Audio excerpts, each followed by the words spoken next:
Demos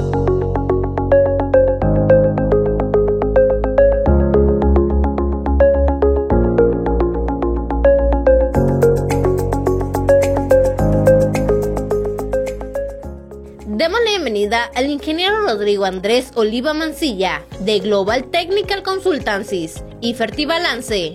Él posee una vasta experiencia profesional en el manejo de vides, cítricos y establecimiento de proyectos agrícolas. Se ha desempeñado en varios países como Perú, Egipto, India y Sudáfrica. Rodrigo se ha dedicado a brindar asesoría en manejo técnico profundo en uva de mesa y cítricos. Él participa con su ponencia Efectos del estrés fisiológico sobre la producción de uva de mesa. Un fuerte aplauso, por favor. Muy buenas tardes. Quiero partir agradeciendo a Capacidad Agro por la invitación y también a don Humberto Dávila por hacer todas las gestiones para poder estar aquí en este bello país de México que realmente me gusta mucho. Creo que los chilenos y los mexicanos tenemos mucho en común. Es una idiosincrasia que se parece a la mía. Hoy día vamos a hablar de estrés fisiológico, estrés en general en la uva de mesa.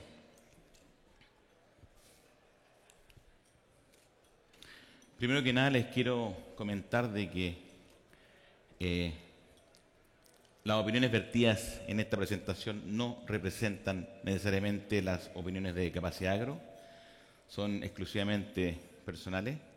Hay algunas imágenes que pueden incomodar un poco, doy de antemano, pido disculpas, no es mi intención incomodar a nadie, pero sí quiero dejar claro que si es que alguien se incomoda o se empieza a hacer muchas preguntas después de lo que hemos presentado, creo que he logrado el objetivo de esta presentación. Les pido un poco pensar, un poco abrir la mente y abrir o pensar fuera del cajón, como dicen los gringos. Bueno, todos dicen que Albert Einstein dijo que si una situación se repite en forma permanente, una cierta cantidad de eventos y se repiten en las condiciones y se espera una respuesta distinta, básicamente significa que estamos locos. Él no lo dijo, pero sí tenemos claro que si nosotros queremos tener una rentabilidad, una producción, tenemos que tener siempre, generar un cierto grado de conflicto para poder tener una productividad. Básicamente porque si nosotros tenemos muy poco conflicto, estamos en una zona de confort, no estamos con la disposición de hacer un esfuerzo extra, de pensar, de planificar, seguimos haciendo lo que estamos haciendo siempre y los resultados son bajos. Por otro lado, si tenemos mucho conflicto, se convierte en una situación que es tampoco mantenible en el tiempo, porque nos frustramos y dejamos todo botado. Pero sí es cierto que si nosotros tenemos un cierto nivel de conflicto ideológico y estamos abriendo la oportunidad de generar conversaciones, discusiones, aprender a estar en desacuerdo, podemos nosotros dar el siguiente paso y seguramente crecer y tener una visión distinta y un plan distinto a lo que estábamos acostumbrados a hacer. ¿Qué es el estrés?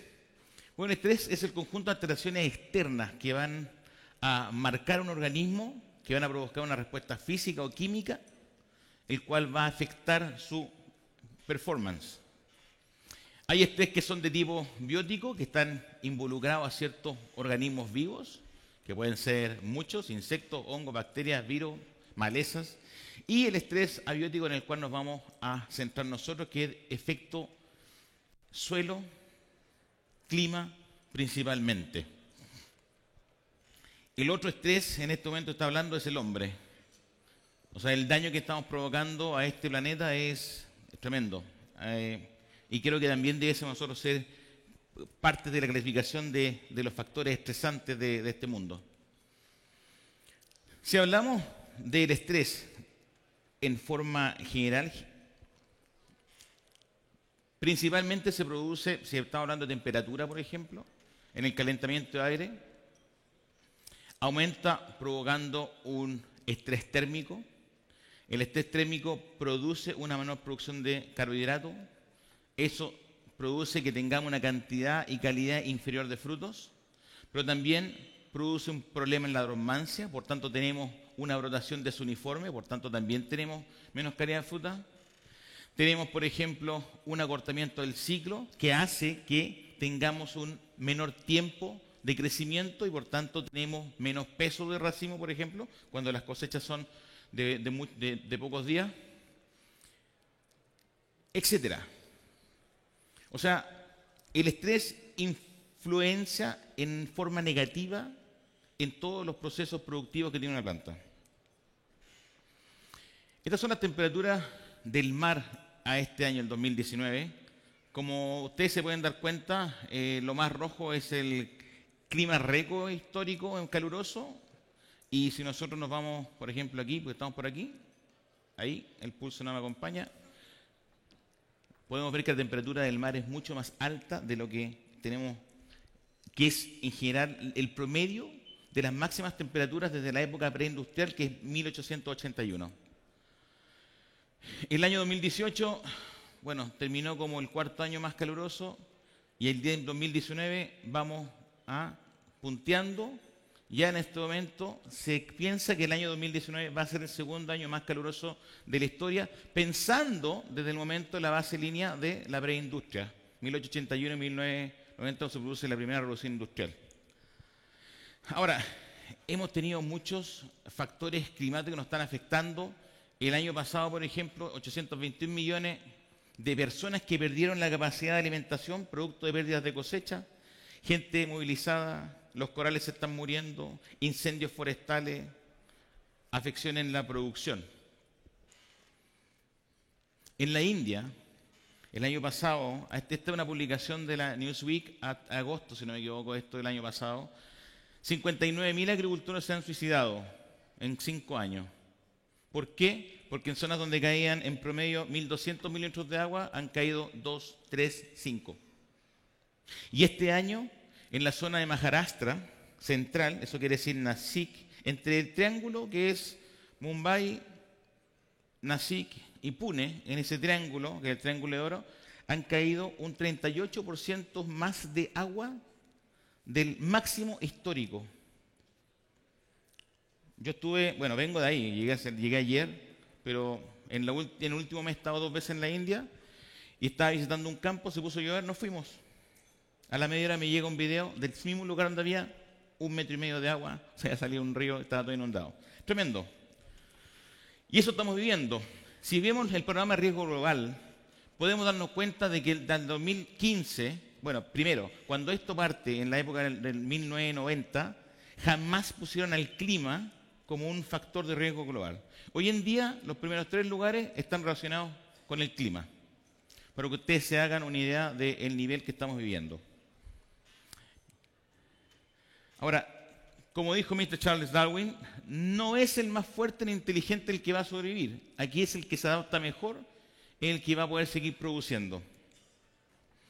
Restricciones principales climáticas en la uva mesa. Bueno, aquí están todas. Por ejemplo, fluctuación de temperatura, tenemos granizo, podemos tener helada, podemos tener viento, humedad relativa, de nublado, onda de calor, sequía, tormenta. Todas afectan de un grado u otra. Por ejemplo, fluctuación de temperatura, ok, ¿qué puede ser? Menor iniciación, menor diferenciación floral. Problema de sequía, lo mismo.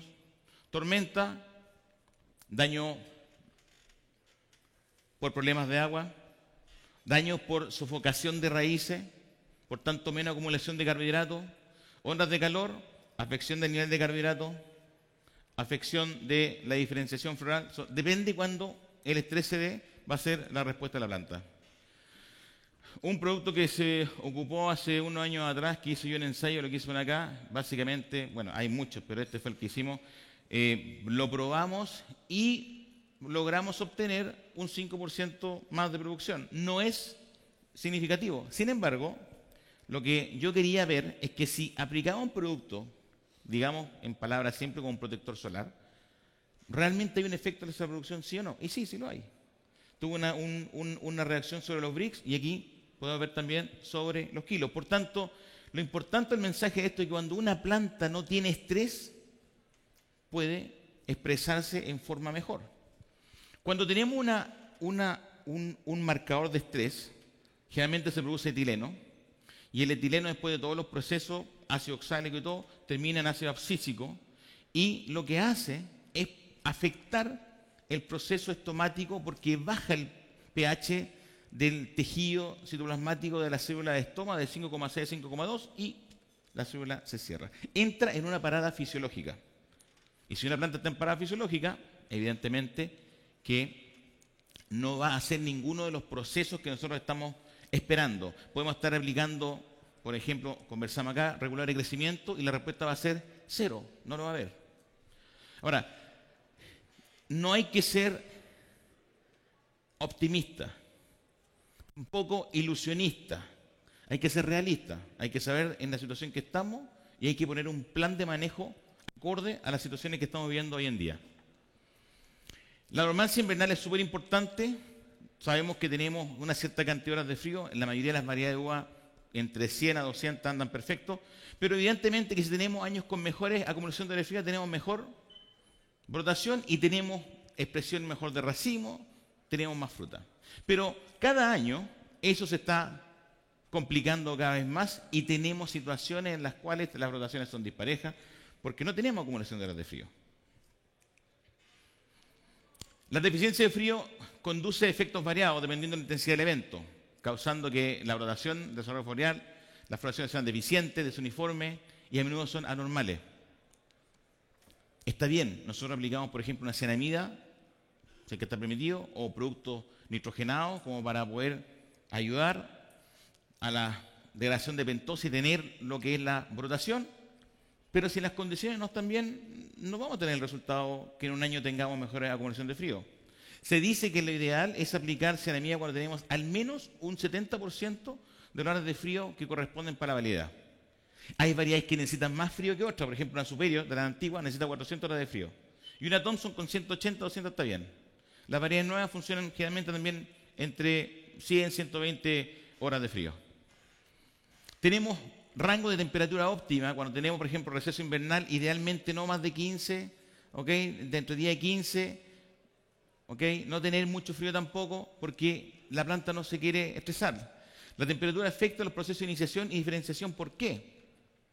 Porque en cada uno de los momentos, cuando nosotros tenemos, por ejemplo, ese cargador con esa yema, están pasando procesos al interior que nosotros nos vemos. Estas son, por ejemplo, fotos microscópicas, en el cual aquí podemos ver el eje de crecimiento principal de la inflorescencia. Recordemos que la iniciación se produce al momento de la flor de temporada pasada. Ahí se produce el primordio del eje principal del racimo. En la temporada, cuando nosotros vamos a podar, estamos produciendo los hombros. Por tanto, si en ese momento y nos estamos acercando al momento de brota, tenemos, por ejemplo, frío muy intenso, el frío se alarga mucho, tenemos racimos tubos. Y es porque estos procesos que están ocurriendo, cuando inclusive la yema está cerrada, cuando empieza a abrirse, se afectan y se cortan. ¿Cuáles son las temperaturas? Bueno, tenemos que tener por lo menos 12 grados Celsius para no tener efecto, ¿ok?, de limitación de crecimiento de estructuras laterales como son los hombros. Es una temperatura ideal para lo que es la diferenciación celular en ese momento. Dependiendo de las variedades que son, bueno, son todas variedades antiguas, podemos ver que la acumulación de grados días depende de cada una de las variedades. ¿Ok? Sin embargo, la mayoría de las variedades está, por ejemplo, alrededor de los 1050 a los 1200 grados días desde lo que es la flor a la madurez. Si son variedades más tardías, necesitan mayor cantidad de grados días. ¿Ok? Evidentemente de que si el día o la temperatura es mayor, el proceso se acorta.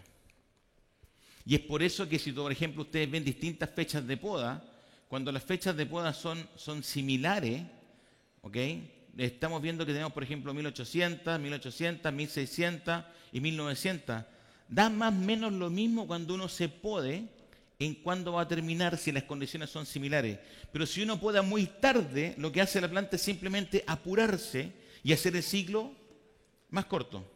Va a madurar la fruta en un tiempo menor, pero en ese caso, si ustedes tienen ciclos que son muy cortos, tienen problemas o de tamaño de valla y principalmente de peso de valla. Esas son las, y ustedes más que seguro lo han visto, que son cuando hay variedades que son, temporadas, perdón, que son muy tempranas, tienen ese problema. Y eso se da a nivel global. Las aplicaciones de Dormex, por ejemplo, ceramilla, tienen que ser hechas en forma correcta, como el doctor lo explicó anteriormente, para poder tener los resultados que queremos de una brotación uniforme, porque si la planta brota en forma uniforme, está utilizando las reservas en forma uniforme. Por tanto, cada uno de los brotes o esos órganos que están ahí tienen capacidad entre ellos de poder competir el uno con el otro. Si hay una brotación que es desuniforme, lo que estamos haciendo, porque la brotación es condicional, es darle condiciones a un brote en desmedio del resto. Así que si la brotación es desuniforme, es el primer pie en el cajón. ¿Cómo se hace eso? Con una poda apropiada. ¿Qué es lo que tenemos que tener? Una cantidad de carbohidrato importante, tener potasio, tener fósforo, tener zinc. En el momento que estaba empezando la brotación, hasta por ejemplo antes de flor, ¿ok? Las temperaturas, como podemos ver, el rango cambia, ojalá entre unos 15 a 25, porque en ese grado estamos solo en los 12 grados Celsius, por tanto el material va a diferenciar como corresponde, el brote va a crecer, los racimos se van a ampliar. Pero si las noches son muy frías, los racimos se van a tubar. Y si el día es frío, el brote no va a crecer. Y si el día es frío y es nublado, se va a acumular nitrógeno endógeno. Y si no tomamos las condiciones necesarias, nos vamos a estresar. Y si nos estresamos, va a perder clorofila. Y si perdemos clorofila, la planta no crece. Y entramos en una espiral de estrés que es muy difícil sacar la planta de ahí. En ese momento, que está aquí, por ejemplo, la yema compuesta para la próxima temporada está protegida por un profilo, una vacuola, porque es un material muy sensible, y lo que necesita en ese momento es luminosidad y una temperatura adecuada para poder diferenciar la yema primaria que se va a convertir en la fruta nuestra para el próximo año. Esos son los procesos que están pasando en ese momento. Se está formando el cáliz de la flor a ese momento. Ustedes no lo ven, pero está pasando. Y si hay un estrés en ese momento, ¿qué pasa con esta estructura? Se muere. ¿Qué es el filaje? El filaje básicamente es cuando se abortan los racimos y se convierten en zarcillos. Zarcillo le llaman aquí, ¿no? ¿Zarcillo? Sí, zarcillo. Y se produce básicamente porque aquí tenemos una típica foto, hoy no está aquí, bueno, podemos ver que en el brote que está aquí hay un pequeño racimito y aquí hay otro. Porque el órgano primario de la planta no es el racimo, sino que es el brote. La planta siempre va a crecer en beneficio del brote. Si hay una cantidad de carbohidrato suficiente como para producir, entonces produzco. Si no, beneficio del brote. ¿Por qué?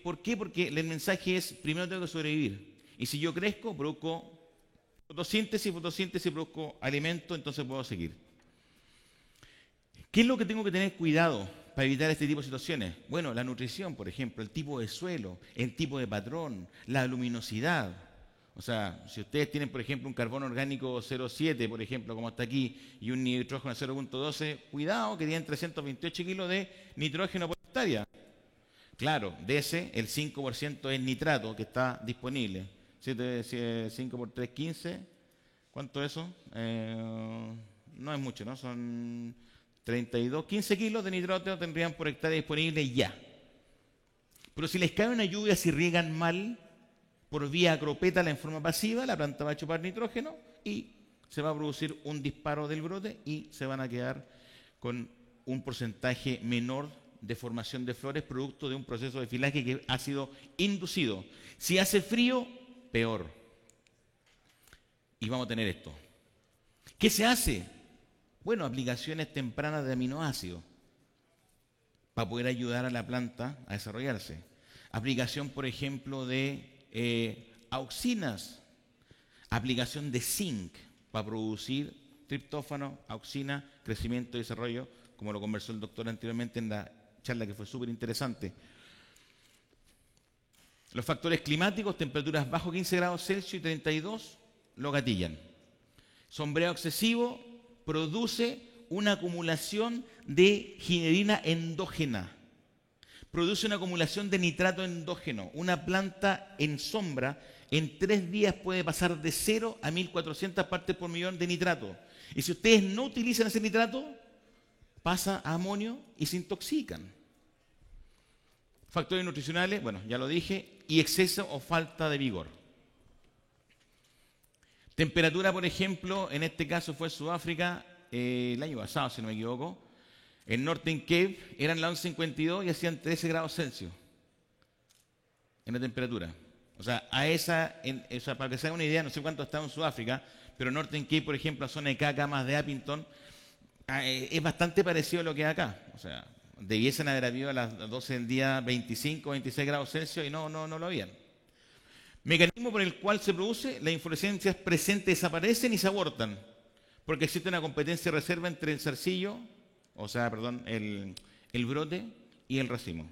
Siempre va a ganar el brote en frente del racimo. Es como poner a pelear a Mike Tyson de esa época con Sugar Ray Leonard. Ni una posibilidad. Los dos similares, afroamericanos, los dos súper buenos en su categoría, pero imposible. O sea, uno pesaba 100 kilos y golpeaba no sé cuántos kilos, y el otro pesaba 1/3 y golpeaba 1/3. Entonces, es una batalla que no se puede ganar.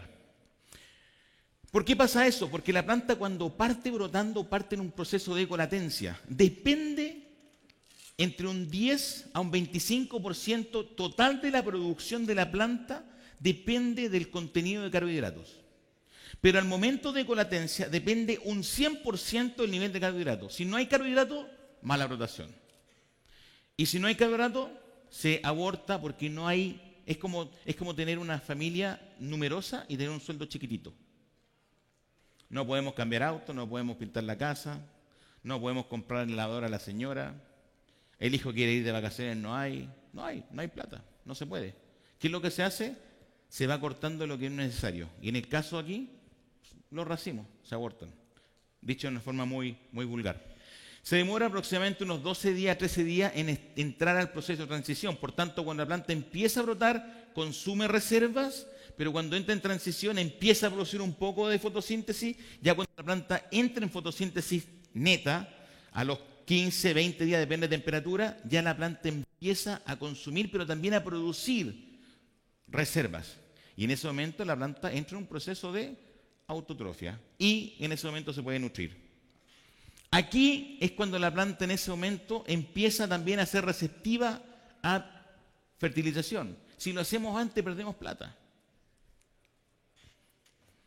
Lo ideal es que el brote crezca en forma homogénea, porque cuando tenemos en este proceso acá problema de temperatura, mucho frío, temperatura de luz, o también mucha temperatura y mucha luz, que se puede producir también un estrés oxidativo en un principio, vamos a producir una afección a los racimos, y eso se va a traducir en filaje.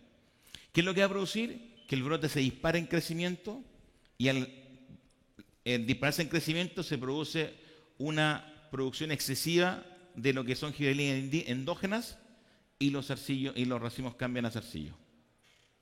Por tanto, temperatura, más sombra, más nitrógeno, más anoxia radicular. Si tenemos mucho problema de riego, si mantenemos el suelo muy mojado, también podemos tener, de hecho, va a afectar en el proceso de filaje y lo va a aumentar. ¿Cómo se controla? Poda. Lo primero que pueden hacer ustedes, si quieren aplicar un fertilizante bueno, se llama, la mejor tijera que puedan, lo cortan, porque de esa forma están regulando lo que es la distribución de carbohidratos. Una poda apropiada es el primer punto para ganar. Segundo, sol. Tienen que tener una cantidad de luz apropiada, tienen que distribuir los cargadores en forma homogénea, y tienen que sacar esos cargadores que nos sirven. Nosotros como productores decimos, queremos tantos racimos por hectárea, 65.000, 70.000, ya, ¿cuántos cargadores necesitamos? Y dejamos cualquier cosa. Y dejamos cargadores de 12 milímetros, que son ideales, y de 6 también. Y resulta que al de 6 le estamos pidiendo lo mismo que el de 12. Imposible. Imposible. Si esa es la situación, no dejen 65.000, dejen 30, dejen 40. Sí, claro, Rodrigo, no vamos a poder sacar la X cantidad de cajas, vamos a sacar X menos 30%. Saquen menos 30% esa temporada y el próximo año se recuperan. O si no, entren en un proceso de deterioro de planta. Sé que es fácil decirlo y es difícil hacerlo. Pero cuando lo hacen cuesta menos plata en estrategia que cuando uno cierra los ojos o trata de tapar el sol con un dedo. Lo importante quiero que ustedes acá la distribución de los cargadores. Siempre cargadores que estén maduros. Los cargadores que están maduros siempre tienen una concentración importante de carbohidratos. Nunca se puede en un cargador verde. Un cargador que está inmaduro es un cargador que brota mal, un cargador que da una mala calidad de racimo. Al momento de la establección, o sea, ¿cómo se pueden, por ejemplo, disminuir el riesgo de afilaje? Bueno, pensando inclusive en el momento de la plantación. Evitar suelos de pobre drenaje. Seleccionar un patrón adecuado. Evitar marcos de plantación excesivamente densos. ¿Por qué? Por el tema de luz, nitrato. Orientación correcta para tener más luz. Asegurar una excelente preparación del suelo para evitar concentración de sales, de nitratos. Tener una anoxia radicular y tener una mayor cantidad de raíces posibles, que en el sistema radicular, no se olviden, es la mejor reserva o almacén, no sé si le llaman ustedes así almacén a las bodegas, para reservar carbohidratos en la planta. Precaución y beneficios durante la poscosecha, poda de verano, si es que la planta está muy dispareja, dejar los cargadores que ustedes estimen que corresponden, se dejan generalmente un 30 o 40% más, pero le sacan los que no tienen ninguna posibilidad de llegar a poda el próximo año. Mantener una humedad apropiada, no exceder dosis de nitrógeno, relación nitrato o nitrógeno, yo diría nunca más allá del 25%, riego apropiada. Durante precosecha, poda corta fundamental. Poda corta no quiere decir que ustedes van a poder todo corto, sino significa poden la variedad que tengan en la forma más acotada posible, dejando los materiales que quieren, pero tratando pensando en que la planta cuando brote estemos utilizando materiales que tienen realmente capacidad de pasar a ser productivos en el futuro cercano. Evitar aplicaciones de nitrógeno temprano, porque uno, lo botan y si tienen mala suerte de que haga frío, la planta toma amonio en forma pasiva y estamos en un problema tremendo. Riego apropiado, manejen un Management Allowance Deficit, eso es un riego deficitario controlado de alrededor de un 30%. ¿Qué quiere decir eso? De que, acuérdense que un suelo tiene en la constitución ideal 45% mineral, 5 orgánico, 25 de aire, 25 de oxígeno. Del 50%, ¿okay? Nosotros decimos que está en una capacidad de campo cuando está en un 60% del 50% con aire. Desde el 60%, déjenlo perder un 30%. ¿Cómo se hace eso? Bueno, se puede hacer evidentemente con los probes, se puede hacer con mano. Si lo hacen a mano, es cuando ustedes dicen, ok, tocan el suelo está húmedo, la mano no queda mojada, ok. O pueden hacer una prueba de campo, agarrar el suelo, se pone en una estufa, se seca y por básicamente diferencia de peso determinan cuál es la cantidad de agua. Pero uno ocupa un factor de, no sé cómo se traduce, Management Allowance Deficit, se llama Management Allowance Deficit, ¿cómo se traduce eso? Manejo de eficiencia de agua, controlado, eso es. Requerimiento ideal de la poda, remover las cañas sin potencial productivo, cargadores maduros, chao, cualquier cosa que tenga menos de 5 milímetros, para afuera, cargadores sobre vigorosos también, dejar una cantidad de cargadores resultados importantes, tenemos que ver una fertilidad de yema, los cargadores seleccionados siempre tienen que ser entre 8 y 12 milímetros de diámetro, el internudo tiene que ser también entre 8 a 2 centímetros de largo, no más que eso. Ojalá que estén separados. O sea, estoy hablando de poda y la presentación se llama estrés. Bueno, es que es uno de los principales manejos para controlar el estrés de una planta. Es, primero, podarla bien. Segundo, regarla bien. No se trata de qué es lo que vamos a aplicar aquí. No, primero hay que hacer el trabajo bien y después vemos cuáles son las herramientas que podemos utilizar para minimizar el problema. Es una poda en la India, así podan estos bandidos. Pero bueno, si podemos ver, podemos discutir que la planta sea mala o como sea. Bueno, aquí en ese tipo de planta, de una plantación muy densa, ellos plantan hay aproximadamente 916 plantas por acre. Por tanto, son más de 2.000, como 2.500 plantas por hectárea. Entonces, claro, poquitos cargadores. A cada cargador le dejan 3 racimos. En la planta hay 3 racimos por cargador. Por la cantidad de agua que tiene, están dejando 20, 21 racimos por planta. Y eso significan 30, 35 toneladas por hectárea. Por tanto, la poda está determinada al sistema marca plantación. Pero siempre lo importante acá es, los cargadores tienen que ser los que van a tener la capacidad de competir. Porque con la condición climática que estamos viviendo, problemas vamos a tener. Por tanto, si elegimos los materiales de forma apropiada, tenemos mayor posibilidad de llegar a un buen destino. La disposición siempre abierto para permitir una buena distribución. Ahora, ¿por qué el tema de la nutrición es tan importante y cuándo es importante? Si nosotros aplicamos fertilizante en forma temprana, por ejemplo, para tener un buen desarrollo de racimo, necesitamos sí o sí tener un nivel de zinc y de fósforo apropiado a la flor. Pero si nosotros fertilizamos en forma equivocada, cuando no tenemos una cantidad suficiente de raíces, la planta no lo puede tomar. ¿Por qué? Porque los 2 centímetros desde la cofia y la raíz hacia adentro pueden tomar nitrógeno fácilmente, 8 milímetros toman potasio, 3,8 toman calcio y magnesio, y solamente 0,8 milímetros es capaz de absorber el fósforo. Por tanto, la nutrición tiene que ser dada en el momento apropiado, si no, estamos perdiendo la plata. ¿Por qué tenemos que podar corto? Porque si distribuimos mejor los carbohidratos, tenemos una mayor porcentaje de brotación y por tanto tenemos mayor capacidad de encontrar racimo a que si tenemos una poda más larga.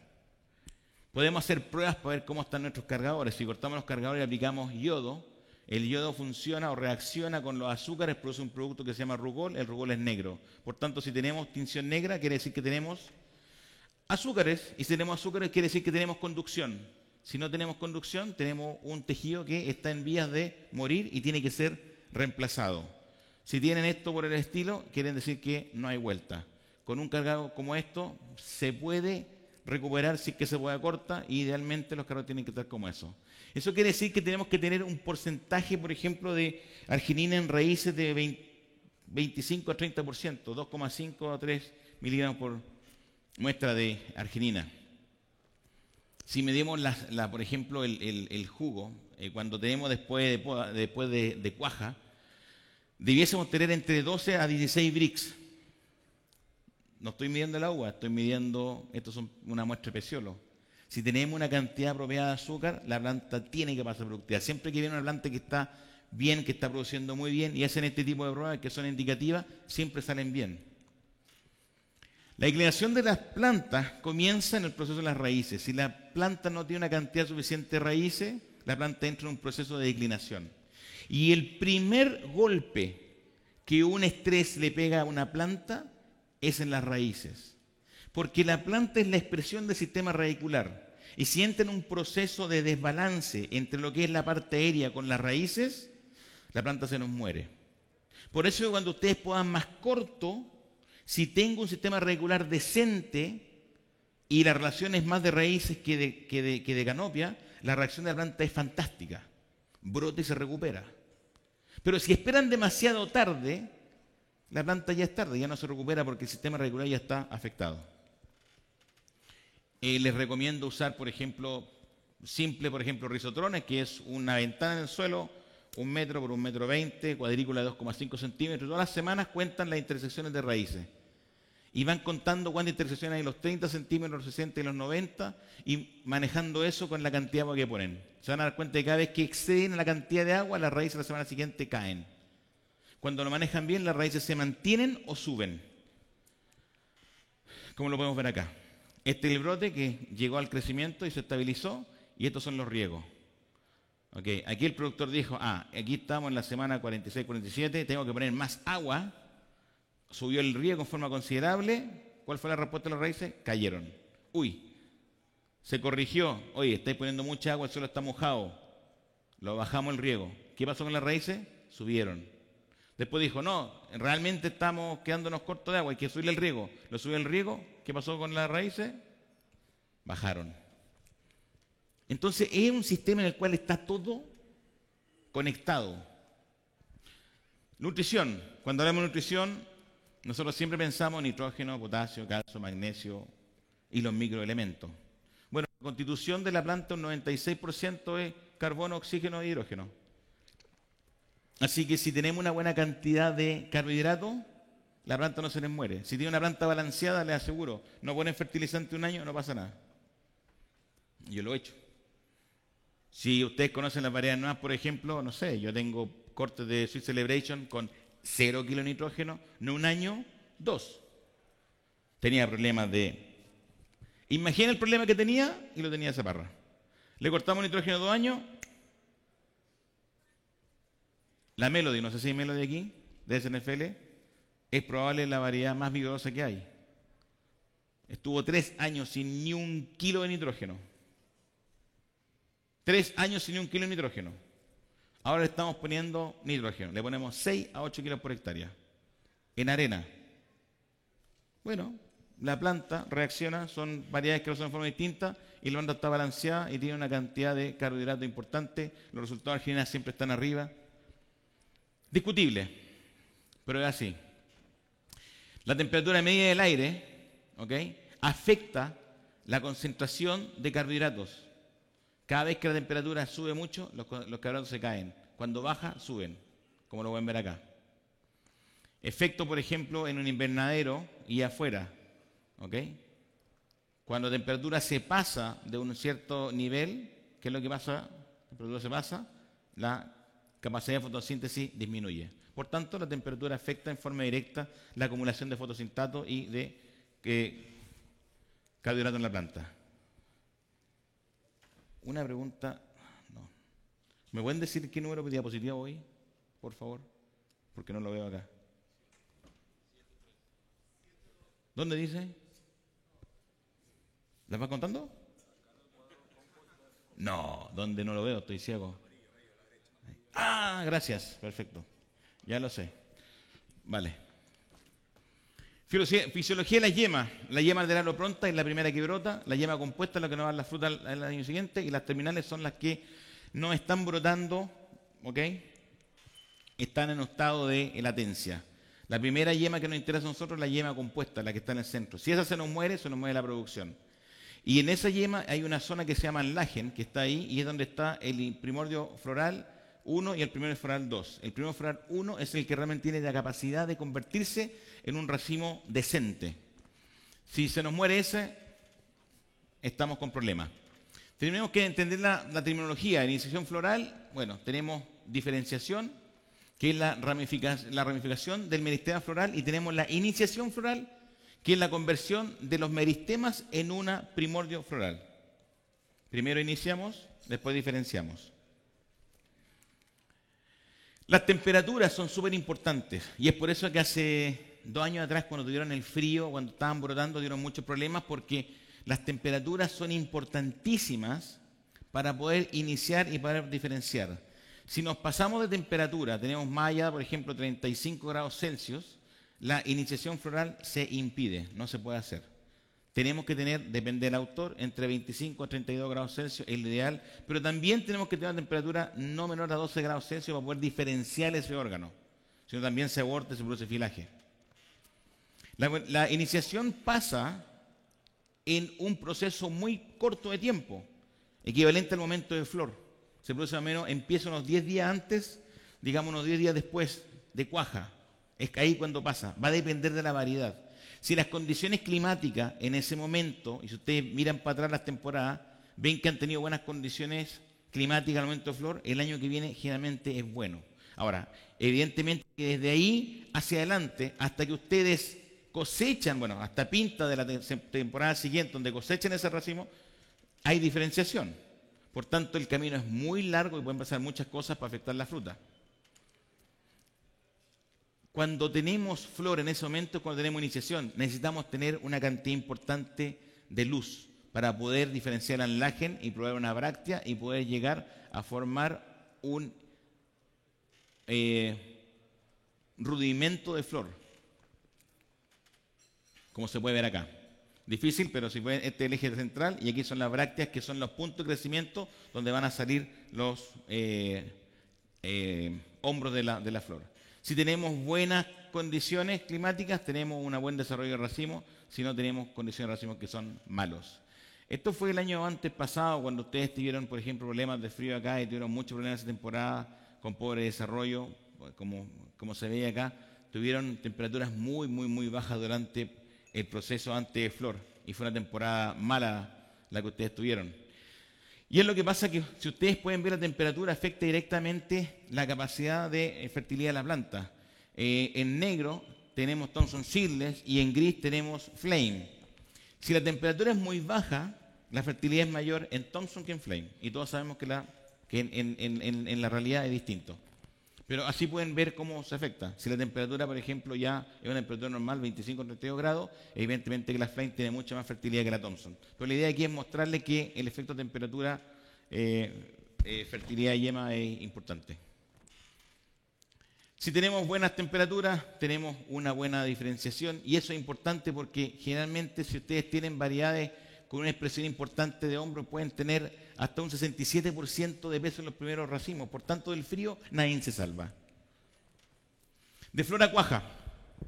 Bueno, la temperatura, cuando es mayor de 32 grados Celsius, empieza a afectar la valla. Se estresa. O sea, imagínense ustedes parados al sol todo el día, se van a estresar. Alta humedad relativa y retrasa la dehiscencia de las anteras. El rango óptimo de temperatura de flor a cuaja son temperaturas entre 15 y 23 grados Celsius. Eso es lo que dice la teoría. Usted me va a decir, claro, aquí no tenemos ningún día como ese. Pero bueno, ustedes saben ya que aquí están partiendo 2 o 3 escalones menos del nivel de potencial. Por tanto, cualquier otro error que se cometa, la factura al final en la producción es más grande. Las temperaturas de 30 grados Celsius mayor causan ruptura del tubo polínico y el aborto de flores. Si hay golpes de calor durante la flor, se producen procesos de aborto de flores. Y también se puede producir millarandaje, que son algunas vallitas pequeñitas que quedan, o se produce una polinización en forma deficiente y en algunas variedades se expresa con bayas que quedan en el racimo duras y pequeñas, que no maduran. De la fase 1 a la fase 2 cuaja en verano, las temperaturas ideales 12 a 25 grados Celsius. Aquí podemos ver, por ejemplo, todo el desarrollo de las bayas propiamente tal, como vamos creciendo. El efecto del ácido orgánico, del tartárico y del málico. Y lo ideal es que cuando nosotros partamos tengamos entre unas 150.000 a 200.000 células. Si las condiciones son apropiadas y partimos en un inicio con una cantidad alta de células, tenemos desarrollo de una estructura floral importante y vamos a tener después buen calibre, buen peso, menos espacio intercelular. Si ustedes tienen pocas células y además le ponen, por ejemplo, regular de crecimiento, ¿qué es lo que están haciendo? Es como tener una bolsa grande de basura y tener globos grandes adentro, inflarlos con aire. Al final van a obtener de que toda esa bolsa se infle, pero el espacio entre cada globo, que representaría el espacio intercelular, va a ser mucho mayor a que si tienen células más pequeñas, porque el área de contacto es mucho mayor cuando hay células más pequeñas. Por tanto, es importante ese factor. La alta temperatura aumenta el estrés térmico, afectando negativamente la producción. Temperatura mayor de 32 grados Celsius, más un exceso de iluminación, viento, cierran los estomas, se produce una reducción de fotosíntesis, se producen daños oxidativos. La fructificación es anormal, con alternancia entre días fríos y calientes. Factores climáticos, idealmente, por ejemplo, aborto del racimo, a temperaturas menos de 15 grados Celsius, temperaturas más de 37,8, producen la germinación del polen, favoración del funcionamiento. El año antes pasado, en la India, tuvimos en el momento de flor temperaturas de 43 grados Celsius. Los parrones que estaban en esa zona, y teníamos muchísimos racimos, teníamos, digamos, 60 racimos a flor que lo estábamos esperando, se salvaron 5, 6. El resto, todos se murieron. Y es por eso, un efecto oxidativo. Temperatura alta y alta humedad relativa, bueno, también nos van a favorecer la mayor población de plagas, insectos y demás. Estos son momias de lo que ha pasado con lluvia en la India. Durante la flor estuvo lloviendo en forma permanente sin parar y resulta de que la caliptra nunca se despegó de la flor. Por tanto, no se pudo provocar la polinización y los racimos enteros eran momias que estaban abortados. Eso fue tremendo.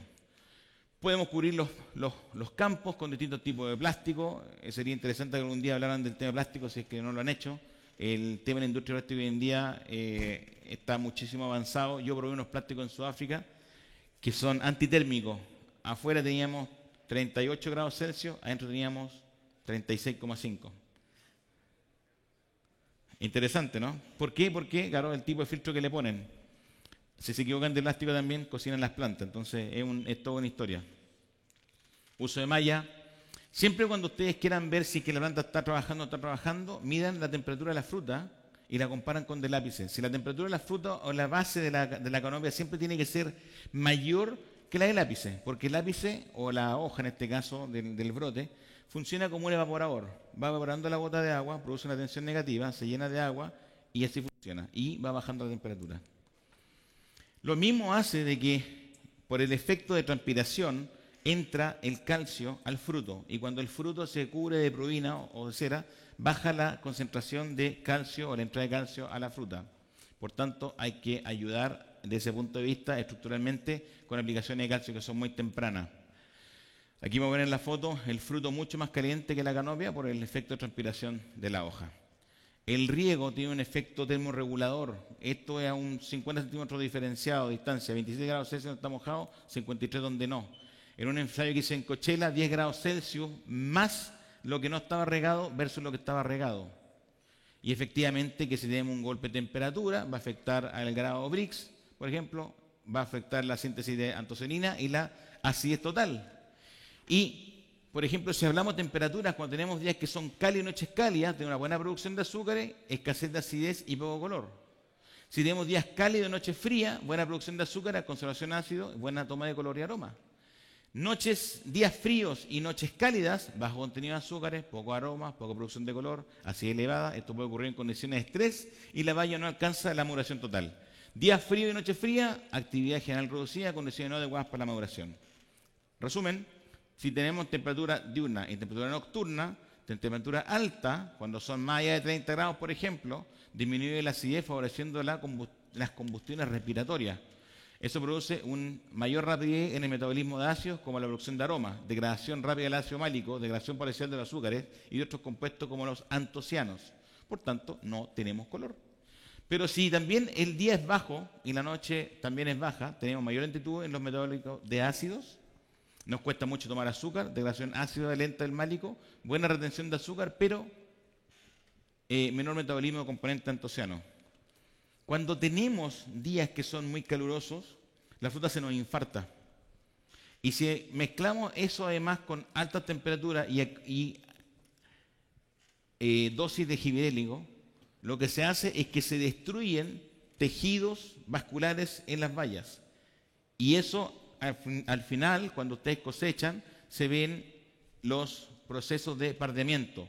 Pero eso pasa a nivel de baya y también a nivel de escobajo. El escobajo también se deshidrata, se oxida y se pone café. Factores nutricionales que afectan: nivel alto de nitrato, de nitrógeno, nitrato y amonio. Si tienen mucho potasio, disminuye la acidez. Si tienen bajo potasio, aumentan las putrecinas. Si los niveles bajos de calcio, no hay crecimiento. Magnesio, manganeso, zinc. Si no hay zinc, no entra calcio a la baya porque el zinc ayuda al desarrollo de los haces vasculares en la penetración de la baya. Boro, bajos niveles de fósforo. Si se cosecha muy tardía, también afecta la fruta sobre madura, presenta niveles mayores de fenoles y pierde la acidez. También aumenta la permeabilidad de las membranas. Y se produce un proceso de pardeamiento. Todo eso influye al pardeamiento, pero parte de un proceso de estrés. Si el suelo no está regado como corresponde, tenemos una menor cantidad de conductasa o una mayor cantidad de conductasa. Por tanto, si riegan bien, recuperan la humedad del suelo, tenemos condiciones mejores para lo que es la acumulación de fotoasimilados. Si vemos, por ejemplo, acá, cuando se sobreriega, aquí tenemos la reproducción de agua en 100% o 200%, cuando se riega lo que corresponde, ¿okay? Tenemos menor cantidad de yemas muertas o necróticas tenemos más, si uno de estos son racimos y estos son racimos y este otro son yemas fructíferas. Pero si nos pasamos en el agua, tenemos mayor cantidad de yemas necróticas, menor cantidad de racimos y menor cantidad de fructificación. Por tanto, el riego marca la fisiología de la planta en forma notable. Yo he llegado a la conclusión de que las plantas reaccionan mucho mejor a un nivel de reducción de agua menor que a uno mayor. La planta puede estar un poco más seca que un poco más mojada, reacciona mucho más mal. Pero evidentemente si tenemos una reducción ideal, tenemos la mayor cantidad de fotosíntesis, la mayor cantidad de reservas. Si tenemos una reposición muy corta, tenemos menos fotosíntesis y menos reservas, pero si nos pasamos en el agua, inclusive el efecto sobre la fotosíntesis y la consumo de reservas es mucho menor.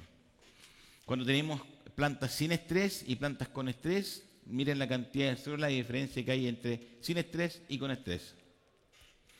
Si tenemos un riego que es eficiente, lo que estamos teniendo es las raíces con una cantidad importante de humedad, pero también oxígeno.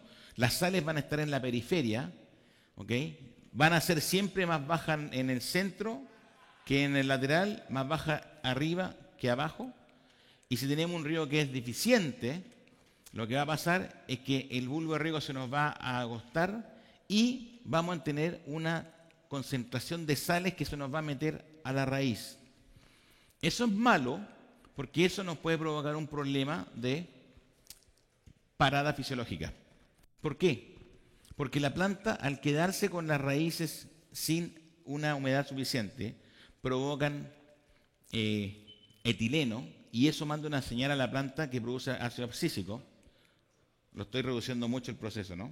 ¿Okay? Pero cuando tenemos ácido abscísico en la célula, lo que pasa es que el pH de la célula disminuye de 5,6 a 5,2 en el caso de la uva y se produce un cierre estomático. Estamos hablando en ese momento de una parada fisiológica. Y evidentemente que si ustedes están, por ejemplo, aplicando gibberelina, están aplicando CPBU, están aplicando bioreguladores, lo que sea, la planta no lo está tomando porque está en una parada fisiológica.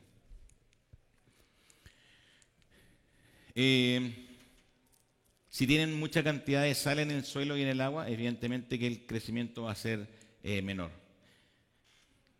Aquí podemos ver un suelo que está muy frío, muy seco y tenemos por concentración de sales un brote quemado.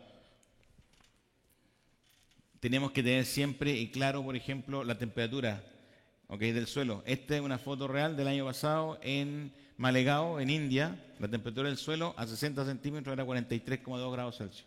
Entonces el productor me preguntó, ¿por qué la planta no crece? Entonces hacían 52 grados. Y le dije, bueno, porque la temperatura es muy alta. Sí, me dijo, pues las raíces abajo van a estar secas, van a estar frescas. Bueno, veamos, 43 grados, 60 centímetros de profundidad. Por tanto, si queremos nosotros hacer un resumen de lo que es, por ejemplo, la fisiología del estrés, el potencial mátrico se ve afectado cuando hay una baja reposición de agua o muy alta. Cuando tenemos mucha temperatura, se produce una baja conductancia hidráulica, por tanto afecta la capacidad de fotosíntesis, se produce una menor área de superficie foliar, eso afecta la biomasa, eso afecta un cierre estomático, produce menos CO2, entonces produce fotosíntesis y se traduce en que también traten de haber raíces que son más profundas, por tanto todo el proceso se para. Si el suelo se mantiene sobresaturado, sobre la capacidad de campo, producimos procesos de denitrificación y por un proceso de absorción pasiva podemos tener o estar en riesgo de absorción, por ejemplo, de amonios con todos los problemas que tenemos. Eso también es India. Por ejemplo, acá hay miligramos de nitrato en el suelo. Aquí lo que se hizo,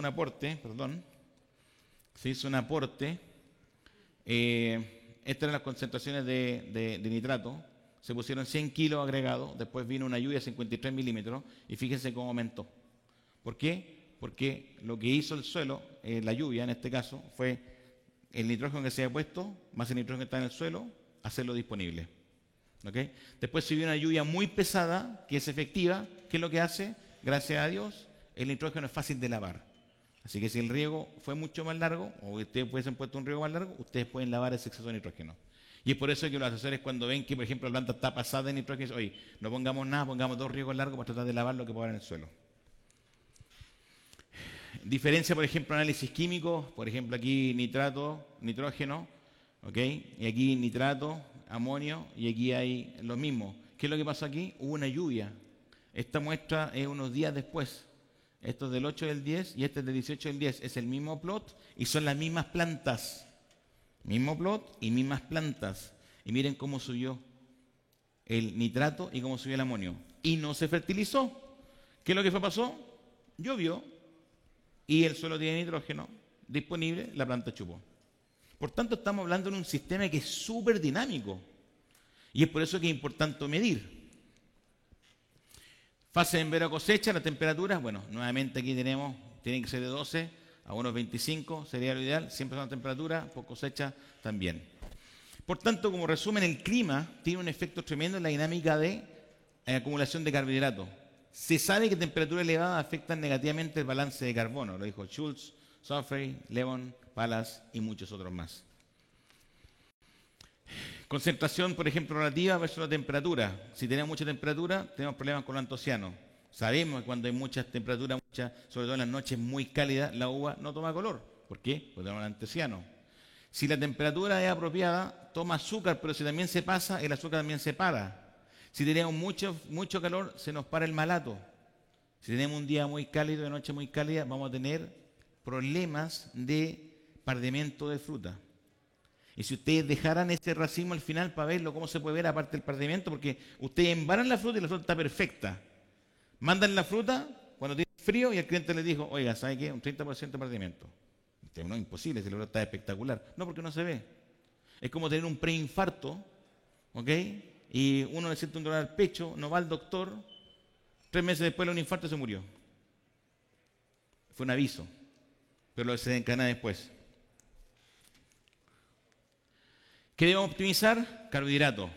La energía, mantener el agua, los nutrientes, disponibilidad del agua, carbohidratos de luz. Eso es lo que tenemos que hacer. Carbohidratos. Mirar, por ejemplo, cómo estamos nutricionalmente hablando. Ojo, si el nitrógeno está muy alto, ¿ok? Es un problema. Pero si está en balance, no es un problema. Aquí todo esto está ok, generalmente ok, pero el problema es el desbalance que hay acá. Si tenemos mucho nitrato y mucho amonio, pero tenemos mucho carbohidrato, la planta lo va a ocupar. Pero si tenemos mucho nitrato y mucho amonio y la planta no tiene carbohidrato, no lo va a ocupar y la planta se intoxicará y se va a producir un daño fisiológico importante. Ejemplo, cuando dosis bajas de nitrógeno y potasio, indiferentemente o irrespectivamente, se dice, ¿no? Independientemente del potasio que ustedes ocupen, a dosis menores de nitrógeno hay mayor carga de fruta, menor área foliar, cargadores que son más homogéneos y mayor cantidad de racimos en crimson que si hay una dosis fuerte. El típico síntoma de potasio es cuando la hoja se cierra así. Y resulta que a veces usted hace un análisis foliar y dice nitrógeno, no sé, 2,5. Estamos hablando de flor, ok. Digamos pinta, ya, de 2,5. Nitrógeno está bien, perfecto. Fósforo, no lo sé, 0,40. Potasio, 1,8. Decíamos, estamos perfectos. Y usted mira la planta y la planta tiene una deficiencia. Que lo que tienen que hacer, ver cuánto nitrato y cuánto amonio hay. Porque lo que es el nitrógeno total les dice poco o nada. Si hay un desbalance de nitrato y de amonio, la planta no puede utilizar los otros minerales como corresponde.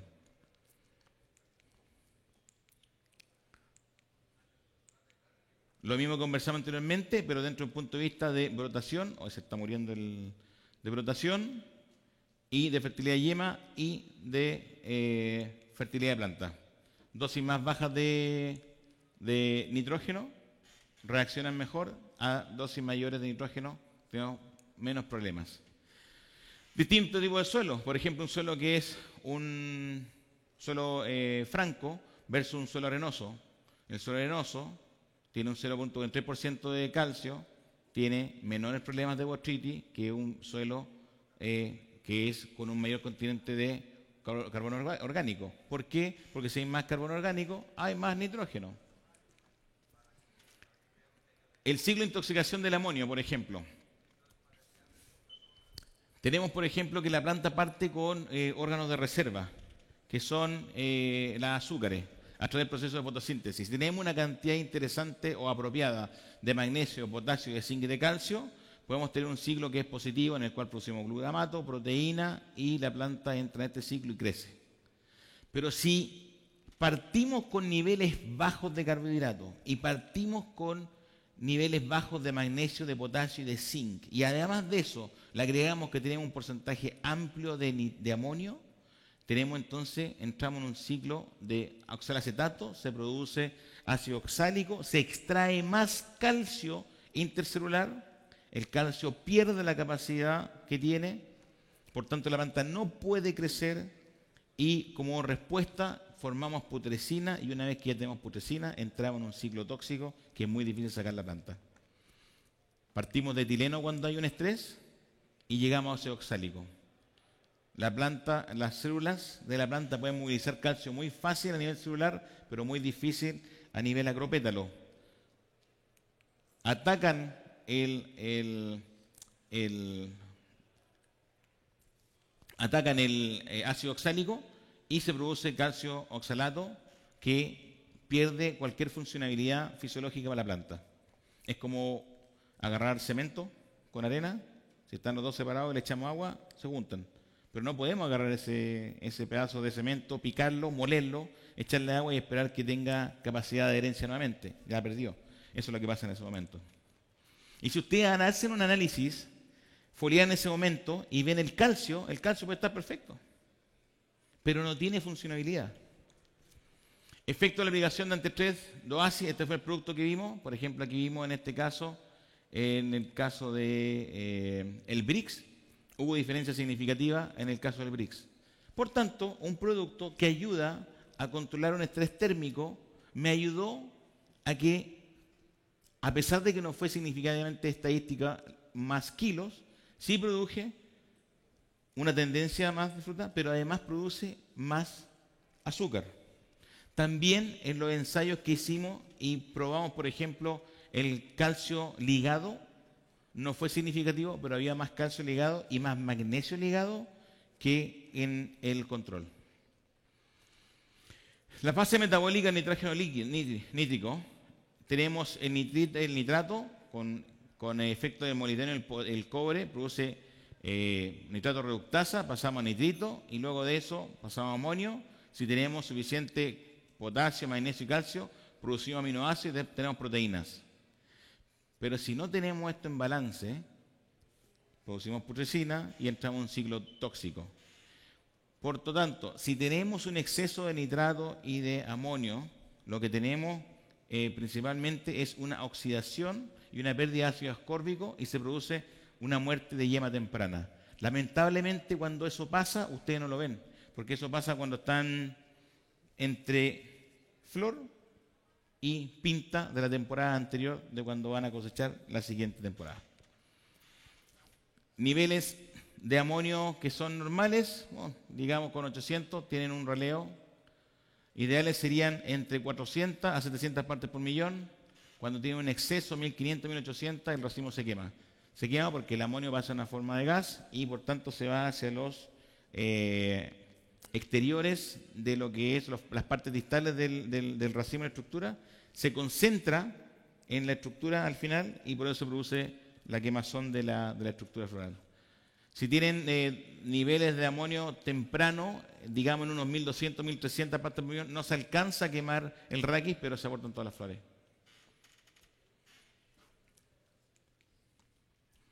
El pH afecta, nosotros estamos aquí, por ejemplo, lo ideal serían pH de 5,5 a 7, digamos, por ahí, 6,8.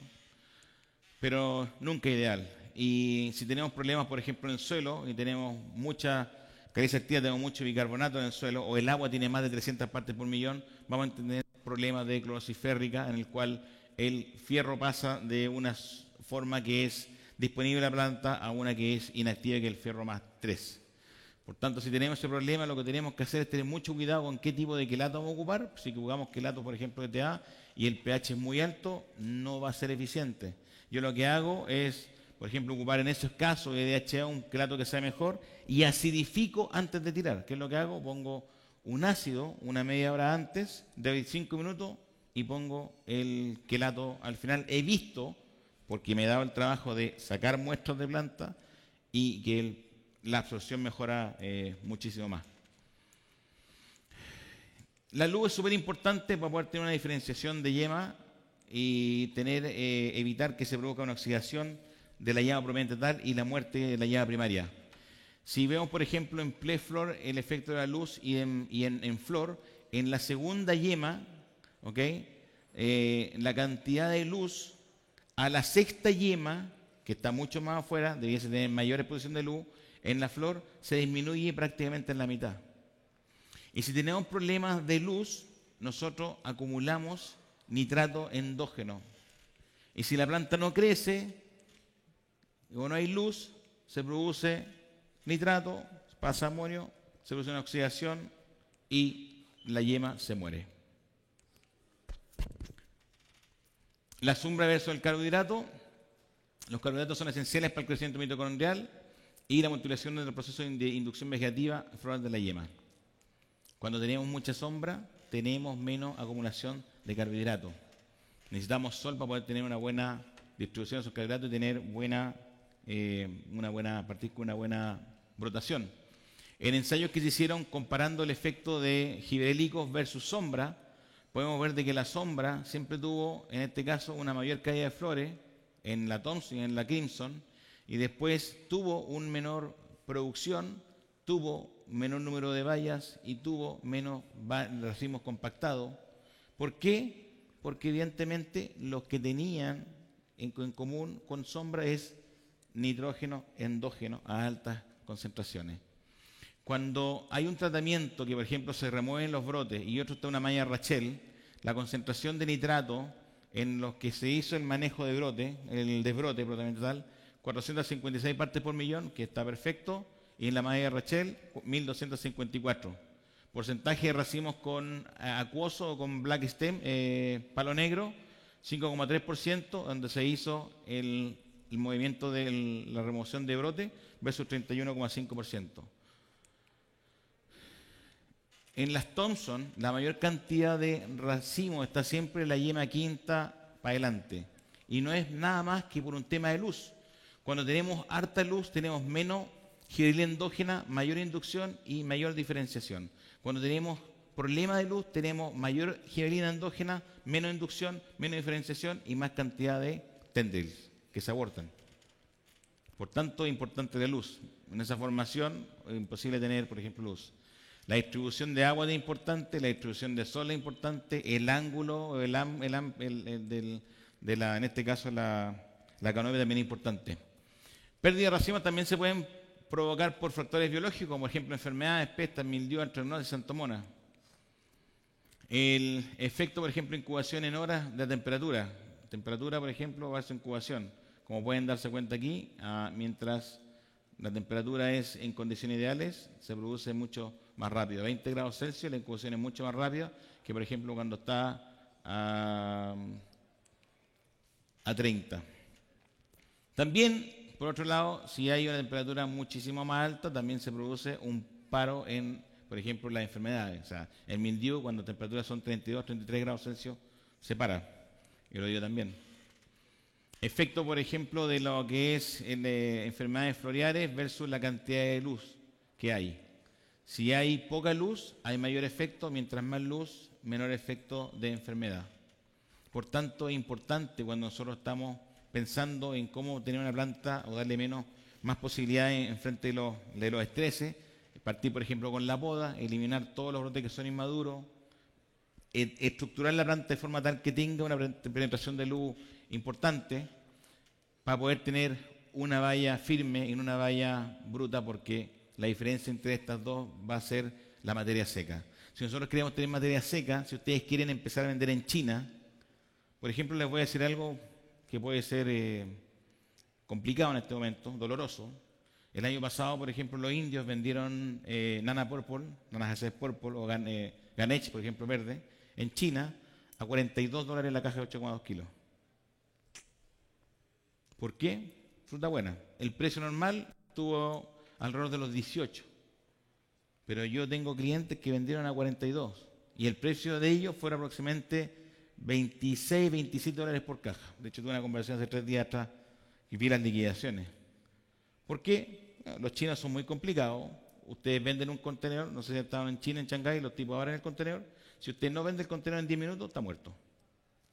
Pero si el chino ve, le gusta el embalaje, está todo bonito, tiene el dragón, tiene rojo, tiene dorado y la fruta está como ellos quieren, la compra y paga muy bien.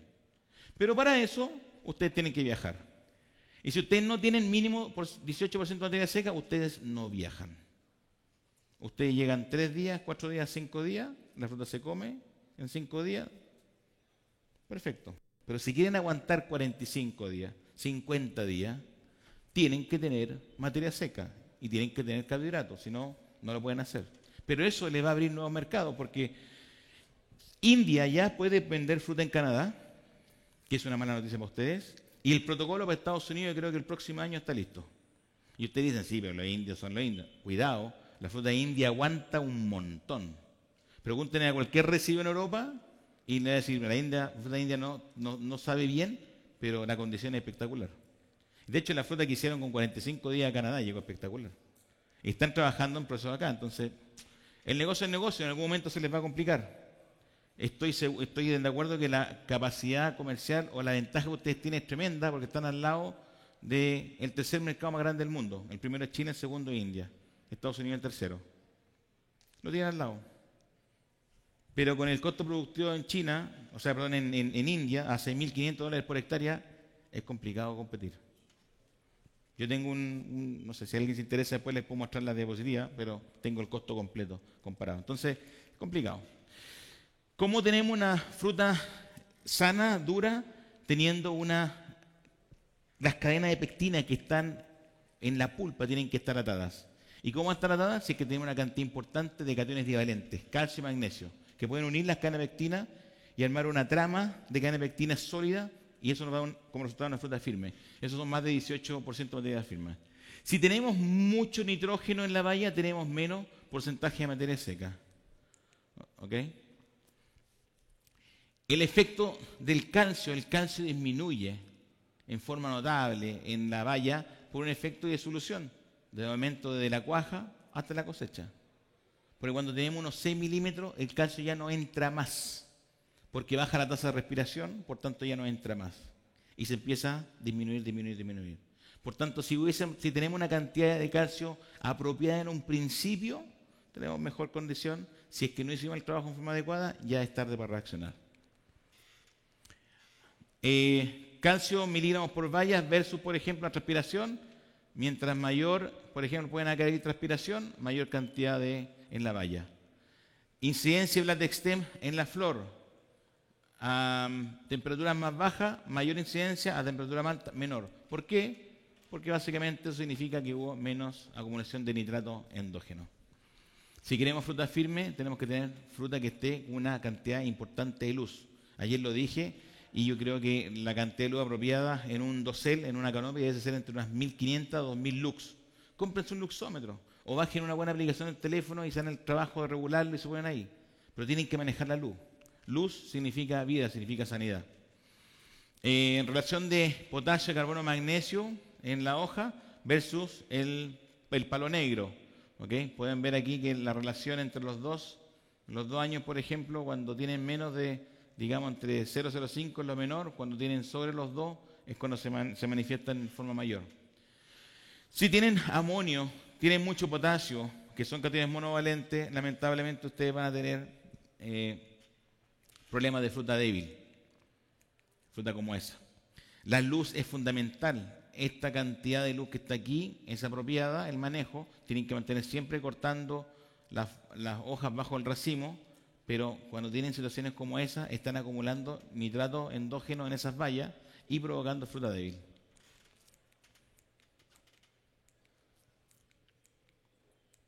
Manejo de luz fundamental. Lo ideal es tener en la proyección del suelo, como se dice, un leopardo, ¿okay? Pero el leopardo, no sé, para mí un leopardo puede tener 150 manchas en 50 centímetros cuadrados, puede tener una mancha.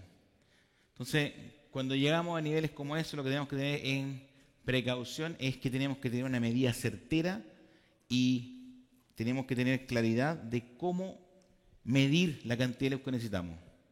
Necesitamos mínimo 1500 lux, 2000, 2200 lux. Cuando las cosas van mal, nunca se olviden que siempre pueden ir peor. Muchas gracias por su tiempo y si tienen cualquier duda, por favor, háganlas.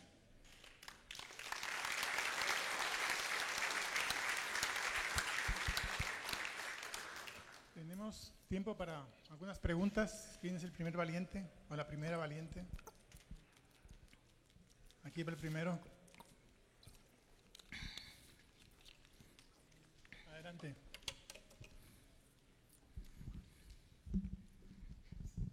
Una pregunta con respecto a las uvas que se están produciendo en la India, que es trópico. Yo quisiera saber si tienes tu experiencia o si tú aplicas inhibidores para controlar los crecimientos violentos de la canopia. ¿Qué tipo de inhibidor? Si es Cicocel, si es Alar, ¿en qué dosis lo aplican y en qué momento? Sí se aplica, pero en base a las condiciones de la India yo creo que es una barbaridad. Yo llevo trabajando 6 años en la India y la gente que trabaja conmigo les tengo absolutamente prohibido tirar cualquier tipo de inhibidor. Creo que es antinatura.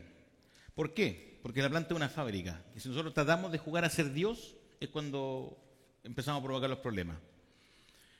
La gente en la India, el problema que tienen, siempre los indios partieron diciendo nosotros tenemos problemas de fertilidad, tenemos problemas de fertilidad, tenemos problemas de fertilidad. Tenemos problemas de sales. Me acuerdo que la primera vez que invitaban a una charla, me hicieron preparar una charla de suelo salino sódico. Y yo hice una charla de suelo salino sódico. Y estuve 3 semanas haciendo una charla de suelo salino sódico. Es tremenda. Aterrizó en Mumbai, me llena a ver los campos, vi 30 campos y no había ni un suelo salino sódico. Entonces le digo, pero a ver, llévenme por favor a ver dónde hay un suelo salino sódico. No había ninguno. Pero trataban las plantas, ¿ok?, con aplicaciones, por ejemplo, para el tema de dispersores de sales.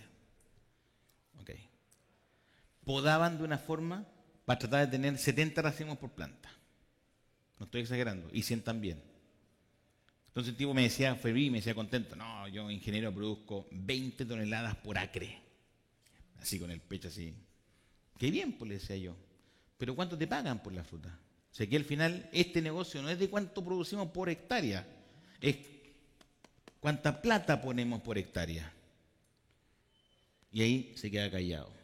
Y el problema que tenía, claro, producía 18 para mercado local con 18 rupias por kilo y le pagaban 2 toneladas a 40 rupias. Ahora, ¿por qué yo digo esto? Porque en las condiciones particulares en la India y en algunas condiciones de tropicales, por ejemplo, como en Ecuador también, que cuando también fui a Ecuador me dijeron, y las plantas, porque las plantas están creciendo demasiado, no, las podamos mejor, las podamos más cortas, manejamos la nutrición. Yo sé que hay estándares nutricionales para flor y para pinta, pero cuando hay una planta que está desbalanceada, hacemos 5 o 6 análisis foliares al año y vamos haciendo nutrición como corresponde. Controlamos los riegos y a través de los riegos controlamos el crecimiento. Por tanto, sí lo hacen, sí le aplican, pero la gente que está aplicando a nivel de crecimiento está teniendo malos resultados. Porque ¿tienen mayor cantidad de racimos? Sí, tienen mayor cantidad de racimos, pero yo necesito 25, 30 racimos por planta y resulta que con las prácticas que tenemos estamos teniendo a brota 45, 60, es suficiente cantidad de racimos para llegar al racimo a la cantidad final. Los tipos que lo están haciendo están teniendo 70 o 80, pero son racimitos chicos. Así que no estoy diciendo de que en cierto momento uno debiese parar la planta. No, pero yo creo que hay que primero entender cuál es el problema y atacar la raíz del problema y no tratar de dar una solución para tratar los síntomas.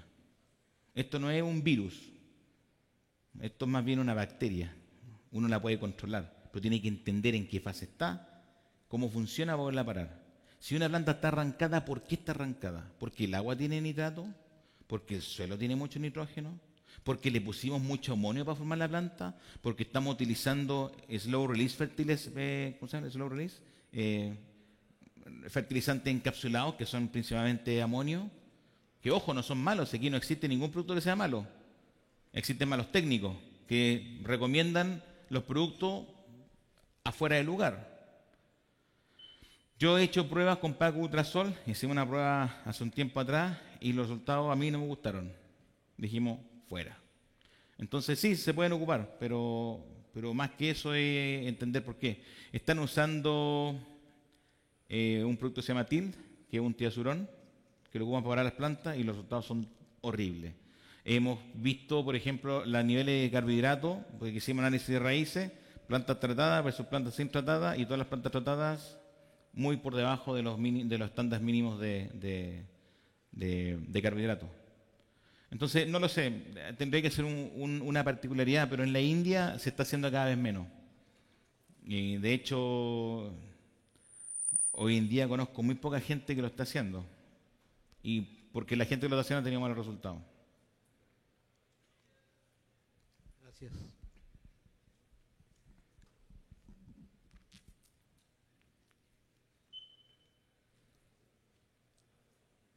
¿Más preguntas? ¿Alguna pregunta?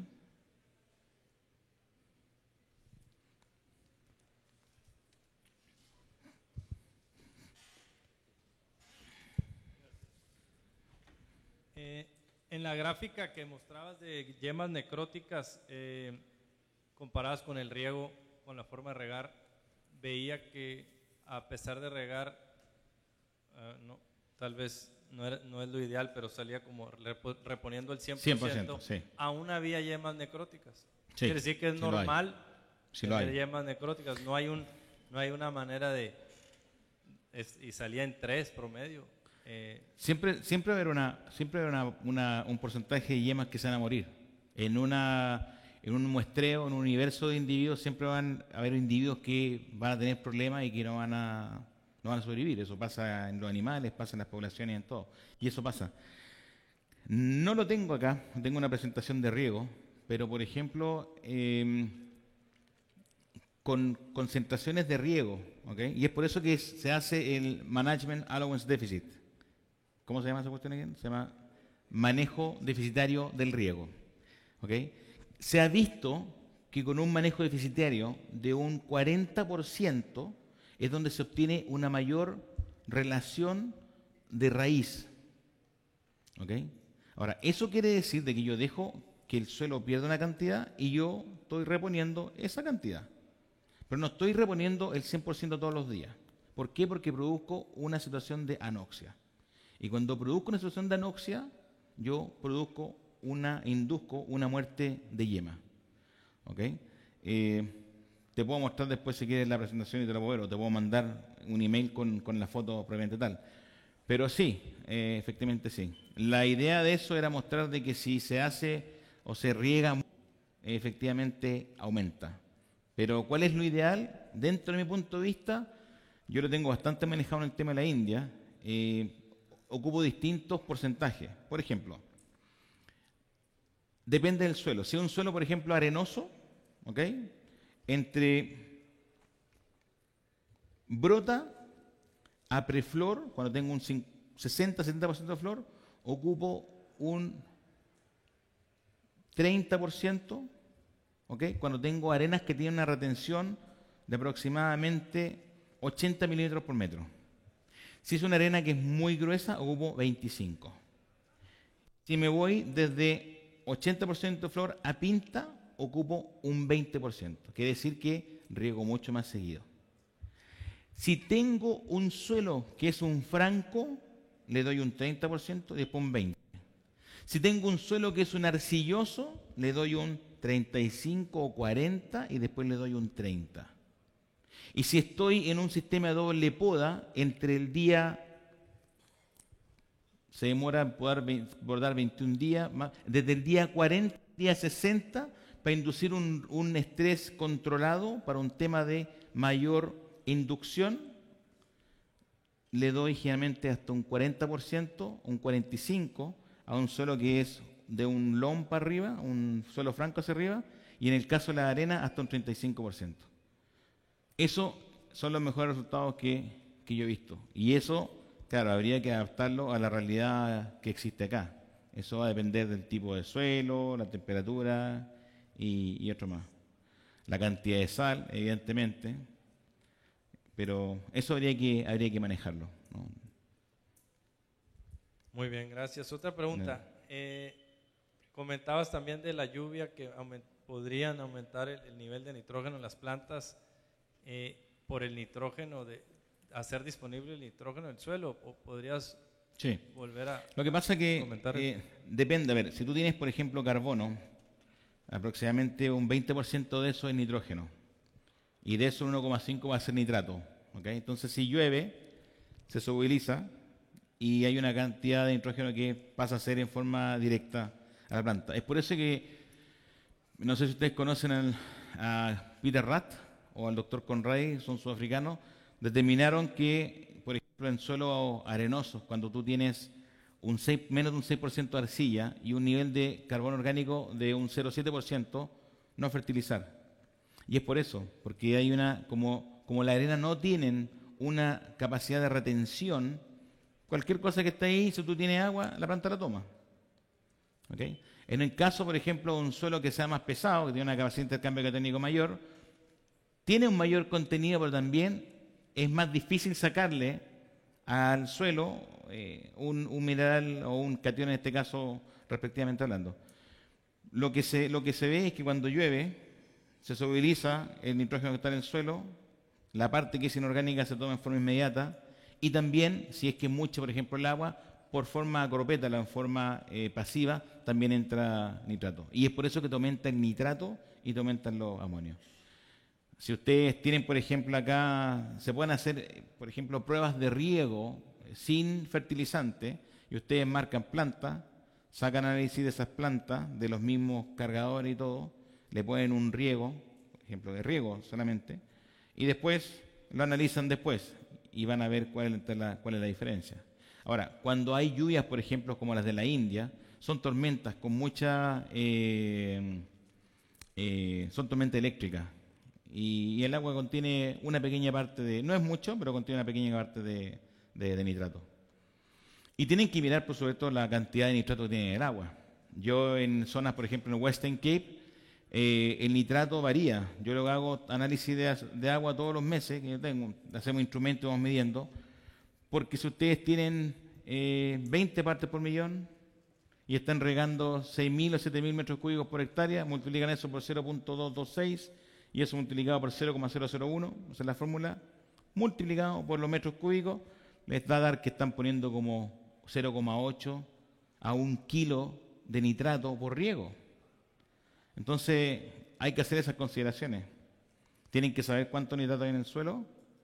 Si es arenoso, es fácil de lavar. Si es un suelo que es más franco, ya va a haber un mayor aporte por parte del suelo y tienen que tener claro cuánto es el contenido de nitrógeno que tiene el agua también. Y eso, modificarlo en la fórmula que ustedes tienen. Gracias. De nada.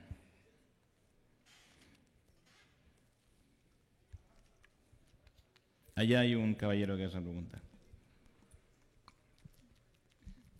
Buenas tardes. Buenas tardes. Una consulta. Clima tropical que mencionas, ¿no?, de la India, en dos variedades en particular, el tema de la Swiss Safari y Autumn Crisp. ¿Cómo se ha mostrado la fertilidad? No hay. No hay todavía. No hay. No, todavía no están. Yo los conozco a todos. Y conozco a todos los más bandidos. No se la han llevado. No hay variedad. No está. Hoy en día, en India hay arras. Tenemos arra 15, arra 19, arra 29, arra 32, Mailén, todas las Thompson que ustedes se pueden imaginar, Flame, Crimson, Superior y demás. La arra 19, que no salga de aquí, por favor. ojalá que no estén grabando, es una variedad con mucho requerimiento de horas de frío, por tanto tengo mis dudas que vaya a funcionar. La Mailén le habíamos bajado el telar, pero precisamente acabo de escribir un reporte hace 3 días atrás y vimos que en una zona distinta que se llama Nasic, que hay 4,2 grados menos de temperatura que en la zona de Malegao, sí tiene racimo. Entonces, en el clima tropical, lo que va a influir principalmente más, aparte de la cantidad de agua que tú puedas tener, es básicamente la temperatura. La temperatura tiene un efecto notable sobre la fertilidad de yema. Y la temperatura en el momento de iniciación tiene que estar entre 25 a 30, 32 grados. Si te pasas, baja la fertilidad tremendamente. Y eso en la India se ve mucho, porque tú en la India puedes producir desde enero a diciembre, cuando tú quieras. Tú eliges cuándo producir.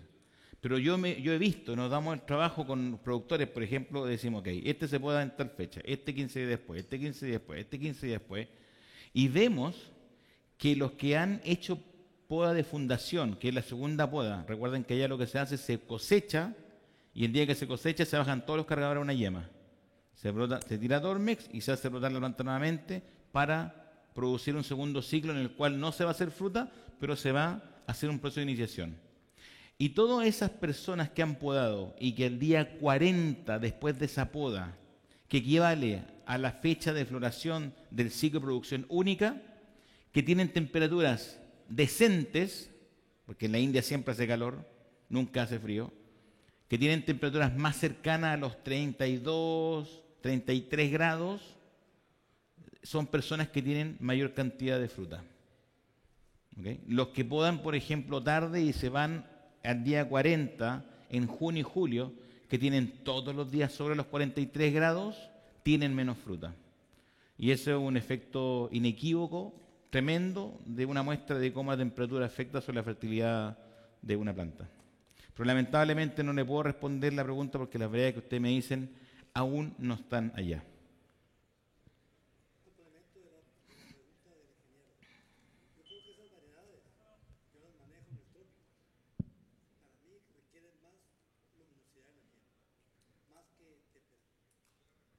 Puede ser. Si es así, va a haber un problema inclusive peor en la India porque la India siempre es gris.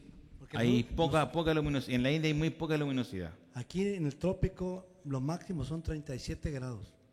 ¿Sí? No hay esas temperaturas que tú dices. Pero sí tenemos muy baja luminosidad. Porque llueve mucho. Cuando se está induciendo la diferenciación de las yemas, coincide con mucha lluvia. Y les falta más luminosidad. Es lo mismo que pasa allá. O sea, allá está hablando del monzón. El monzón parte en junio, julio, agosto, septiembre, de ahí se terminar. Pero hasta menos octubre sigue lloviendo. 5 meses, todos los días cubiertos. Entonces también afectan.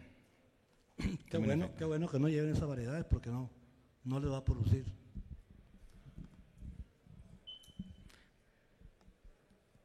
¿Alguna otra pregunta?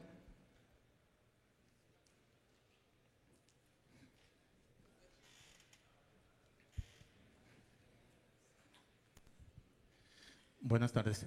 Buenas tardes.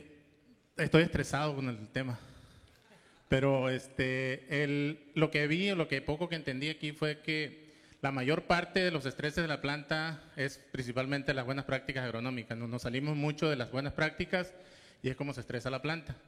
Suponiendo que no pueda yo aprender las buenas prácticas agronómicas, ¿qué herramientas puedo tener yo para ayudar a amortiguar un poco la planta para liberarse del estrés? Tengo entendido que los aminoácidos ayudan mucho a la liberación de estrés de la planta, o por lo menos a liberar energía de la planta para que la dedique a sus funciones fisiológicas normales. ¿Qué podemos hacer con eso? A ver, si aquí no existen los milagros, ¿ok? No, olvídese.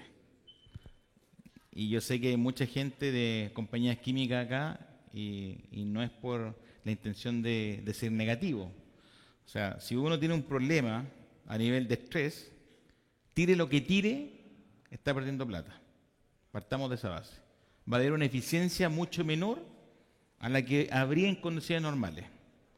Pero, si por ejemplo hablamos de fila G, y tenemos problemas de corrimiento de racimo al principio y no podemos poner nitrógeno, y si tenemos una planta que está dispareja y está con niveles muy altos de nitrógeno endógeno, lo que podemos hacer para ayudarla es, por ejemplo, tirar, como usted dice, aminoácidos. Aminoácidos L, que son aminoácidos libres, que la planta puede utilizar, ayuda muchísimo. En combinación con aplicaciones de alga, específicamente hablando, Eclonia máxima, mejor que Ascophyllum. ¿Ok? ¿Por qué? Por el contenido de pequeño que tienen de auxinas. Hemos visto, y hay de hecho 2 papers que tienen mejor relación de respuesta a aplicaciones tempranas. Yo lo hago en la India. Tiro, de hecho este año que había un estrés tremendo, tiramos en Punta Verde, empezamos a tirar aminoácidos,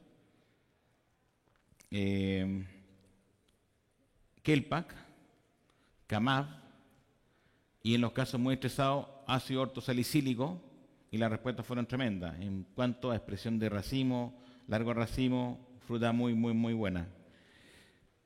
Pero después, si la planta no parte y la planta no hace los procesos que nosotros esperamos, nos estancamos, fisiológicamente hablando, el planta entra en una parada fisiológica y no lo vamos a hacer trabajar, no se va a mover para adelante. Entonces, si nosotros regamos mal, si usted está regando mal, si yo riego mal, no hay nada que me saque la planta de ese estrés y me haga que la planta vaya a tener un performance apropiado. Si la planta no tiene arginina, da lo mismo que usted le ponga 3, 4, 5, 6 o 7% de cianamida. La brotación va a ser mala. Por tanto, lo único que va a hacer es aplicar un producto para poder disminuir el efecto del estrés que ya está, pero no va a poder obtener una producción potencial. Pero esos son los productos que yo utilizaría en un principio para ayudar a una planta a partir y empujarla en una forma segura, de no tener ningún efecto secundario. No sé si me explico con la sí entiendo. Pues mejorando un poco las prácticas agronómicas y utilizando herramientas que te ayuden a salir del estrés en dado caso que no podamos trabajar con el clima, porque ese sí está muy complicado muchas veces los estreses de clima. Entonces, aplicando aminoácidos con algas marinas, por decirlo así, esa es una muy buena herramienta para amortiguar un poco los efectos de... Sí, pero si tira algas cerca de flor, cuaja. Entonces depende cuándo. Sí, claro, saber en los tiempos. Exacto, entonces, si al final, si tenemos problemas serios, lo que vamos a estar haciendo es manejando la pérdida. Entonces, la idea de esto es, ok, perfecto, tenemos un problema, lo solucionamos hoy día.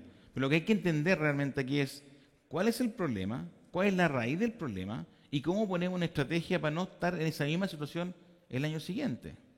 Si hay una variedad que todos los años se cae y no produce, es porque la variedad no funciona. No sigan dándose de cabezazo con la variedad porque no va a tener resultados. O puede ser el patrón.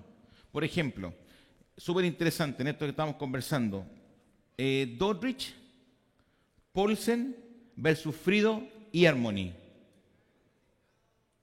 Freedom y Harmony comparado con Paulsen y Doddridge en la India, 26 y 32% menos racimo. Interesante, ¿no? Entonces, claro, el viejito que me dice, don Rodrigo, mire, no tengo fruta acá. ¿Qué patrón hay? Harmony. Pero hasta que no hicimos el ensayo y nos dimos cuenta que había menos fruta en todos los productores de esos dos patrones, o sea, ¿qué es lo que hacemos? Okay, le tiramos aminoácidos, le tiramos le tiramos hasta acá. No, o sea, el potencial productivo, por ejemplo, de Sarra 15, con una variedad súper fértil, en un Harmony, 32% menos racimos que en un Doddridge o en un Paulsen. Entonces, yo creo que lo ideal, sí, hay herramientas que uno puede utilizar, pero lo ideal es entender por qué se está produciendo el problema y tratar de buscar una solución a ese problema que sea holístico y que sea sostenible en el tiempo. Muchas gracias.